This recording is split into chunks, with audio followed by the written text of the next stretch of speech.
श्री स्वामी समर्थ. श्री गुरुदेव दत्त. मी वैष्णवी. माझ्या चॅनलमध्ये आज खरंच तुमचे मनापासून स्वागत आहे. तुमचा आजचा दिवस खरंच शुभ जाओ ही मी स्वामीचरणी प्रार्थना करते आणि व्हिडिओला सुरुवात करते. आजच्या व्हिडिओमध्ये आपण पाहणार आहेत की गुरुचरित्राचा आजचा माझा पहिला दिवस आहे. पहिला दिवस कसा केला ते तुम्हाला मी दाखवणार आहे. व्हिडिओ शेवटपर्यंत पहा. त्याचबरोबर 30 तारखेला गुरुचरित्राच्या पारायणाला तुम्ही सगळ्यांनी बसले असताल, पण मी का बसले नाही त्याचं कारण पण तुम्हाला मी सांगणार आहे. चला मग व्हिडिओला सुरुवात करूया.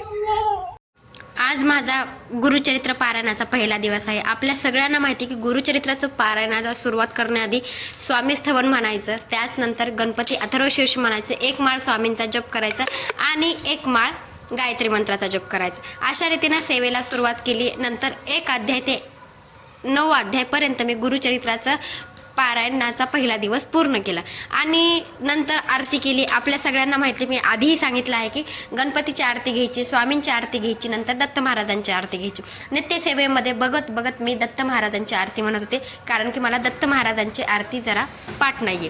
ते झाल्यानंतर सगळ्यात महत्त्वाची गोष्ट, ते वेळ येते ते येते स्वयंपाकाची. नंतर मी पारायण झाल्यानंतर वेळ येते ती म्हणजे स्वयंपाक करायची, तर गॅसची पूजा केली आणि स्वयंपाकाला लागली. ह्यांच्यासाठी वेगळी भाजी आणि माझ्यासाठी वेगळी भाजी.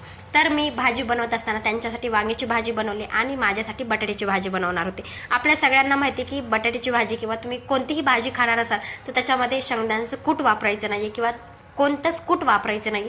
तर बटाट्याची भाजी बनवत असताना फक्त लाल तिखटाचा वापर करून बटाट्याची भाजी बनवलेली आहे. ते झाल्यानंतर महत्त्वाची गोष्ट असते की 2 टाईम आपल्याला नैवेद्य दाखवायचा असतो. तर सकाळी मी शिरा बनवणार होते, तर शिरा बनवायला सुरुवात होती. तर शिरा आपल्या सगळ्यांना माहिती तुपातला खूप छान लागतो, म्हणून तुपातला बनवत होते. त्याचबरोबर आपण त्याच्यामध्ये गरम करूनच पाणी टाकलं जातं आणि तेच मी साईडला गरम पाणी केलेलं होतं ते त्याच्यामध्ये सोडलं आणि शिरा छान पैकी बनवला. आपल्या सगळ्यांना माहिती असावं की आपण ज्वारीचं खाल्लं तर ज्वारीचंच खायचं असतं, गव्हाचं खाल्लं तर गव्हाचंच खायचं असतं. तर एक गोष्ट आपल्या सगळ्यांना माहिती की एकच, तुम्ही कोणत्याही गोष्टीचं 7 दिवस एकच प्रकारचं खायचं आहे. आता गव्हाचं म्हणजे चपाती खाल्ली तर चपातीच खायचे, भाकरी खाल्ली तर भाकरी खायचे. तर चपातीचं पीठ बनवून ठेवलं होतं, मळून ठेवलेलं होतं आणि आराध्या माझ्यापाशी येऊन मध्ये मध्ये करत होती. कोणतंही काम करत असताना आराध्या मध्येच होते. मग शिरा झाल्यानंतर शिरा केला होता, आता भाज्या पण झाल्या होत्या. नंतर चपात्या घालायला सुरुवात केली आणि आमच्या इकडे चपाती म्हणतात, तुमच्या इकडे पोळी म्हणत असतील तर पोळी समजा. आणि ते झाल्यानंतर आपल्या सगळ्यांना माहिती की ज्यावेळेस चपाती करतो त्याच्या आधी एक छोटीशी चपाती नैवेद्य बनवला जातो, ते पण मी बनवलेलं आहे, साईडला दिसेलच तुम्हाला. आणि नंतर चपाती झाल्यानंतर पहिली गोष्ट आपल्याला माहिती आहे, 1 चपाती झाली, 2 चपाती झाली तर तुम्हाला पहिला जी नैवेद्य आहे तो नैवेद्य आपल्या स्वामींना दाखवायचा आहे. तुम्ही 7 दिवस काही करा, मी तुम्हाला आधी सांगितले, तुम्ही दूध भात जर बनवलं असेल ते सुद्धा तुम्हाला दाखवायचं आहे.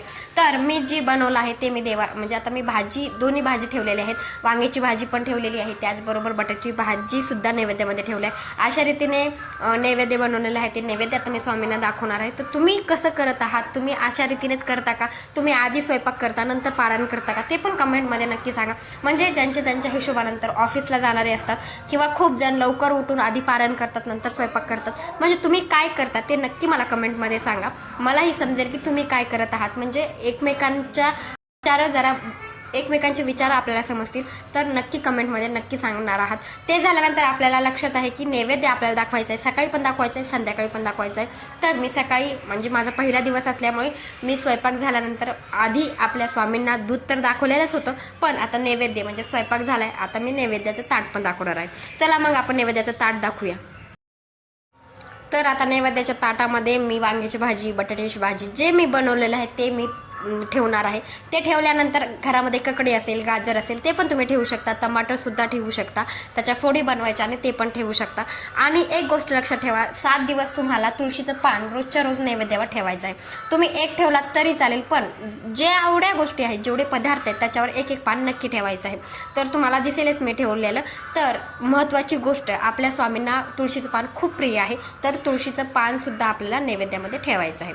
तर अशा रीतीने जे केलं आहे ते मी मध्ये ठेवलं आणि स्वामींना नैवेद्य दाखवलं. आणि नैवेद्य दाखवल्यानंतर आपल्याला माहिती असावं की मुजरा हा केला जातो. मुजरा तुम्ही कसाही करा, पण मुजरा तुम्हाला करायचाच आहे. आणि स्वामींना रोजच्या रोज नैवेद्य दाखवायचं. मी खूप कळकळून तुम्हाला सांगत आहे. माझे ह्या व्हिडिओमध्ये सुद्धा मला सांगण्याचा प्रयत्न आहे की तुम्ही ज्या गोष्टी करता ते मला नक्की सांगा, किंवा काही चुकत असेल तर ते सुद्धा सांगा, असं मी दरवेळी सांगत असते. तर तुम्ही जसं केलं आहे तसंच मी करत आहे का ते पण सांगा. आणि आपल्या सगळ्यांना माहिती की ज्यावेळेस आपण ताट ठेवले त्याच्या खाली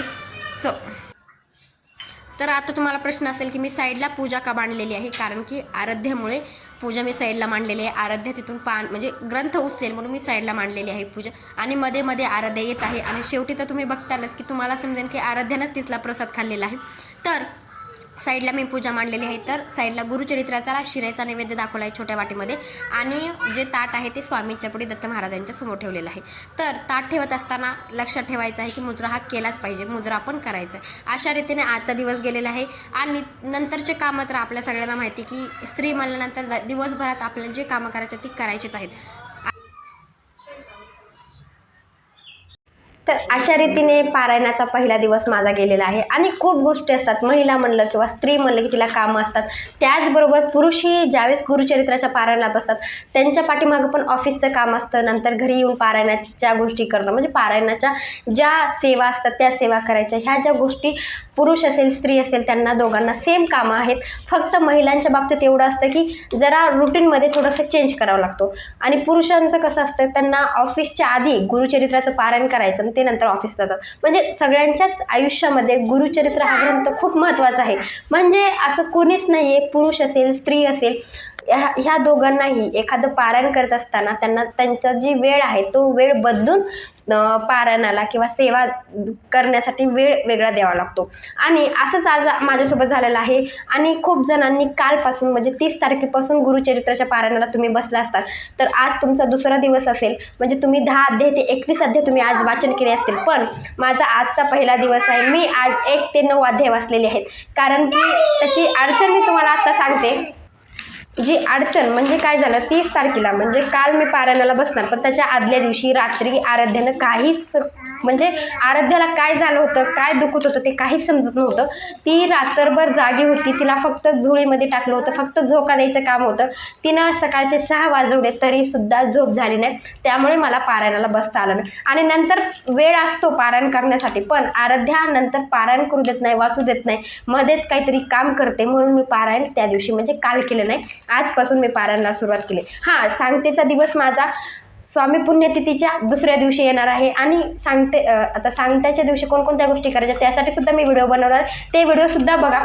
आणि आपली अडचण, स्त्री म्हणलं की अडचणी असतातच, आणि तुम्हालाही म्हणजे सगळ्या गोष्टीला मॅनेज करून तुम्ही पारायण करत असतात हे मला माहिती आहे. त्याचबरोबर एक गोष्ट लक्षात ठेवा की आपल्या घरामध्ये सगळ्यांनी सपोर्ट केला. आता मला माझ्या पाठीमागं सासूबाई होत्या, म्हणजे आमच्या मम्मीने पण खूपदा म्हणलं तू पारायण करू शकतेस, वेळ काढ आणि कर.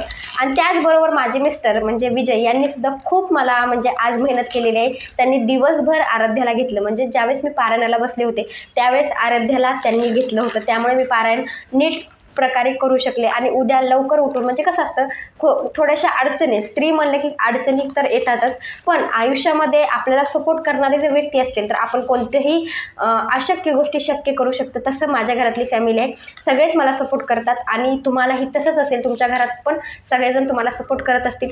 आणि पारायण करत असताना तुम्ही ह्याच गोष्टी केल्या असतील, काही चुकलं असेल. कसं असतं, एखादं तुम्हाला ज्या गोष्टी माहिती आहेत ते मला माहिती नसतात, म्हणजे माणूस हा चुकीचा पुतळा असतो. जर माझ्याकडून काही चुकलं असेल तर कमेंटमध्ये नक्की सांगा. आणि माझा हा व्हिडिओ कसा वाटला, आवडला असेल लाईक शेअर सबस्क्राईब नक्की करा. आणि भेटूया नंतरच्या व्हिडिओमध्ये. श्री स्वामी समर्थ.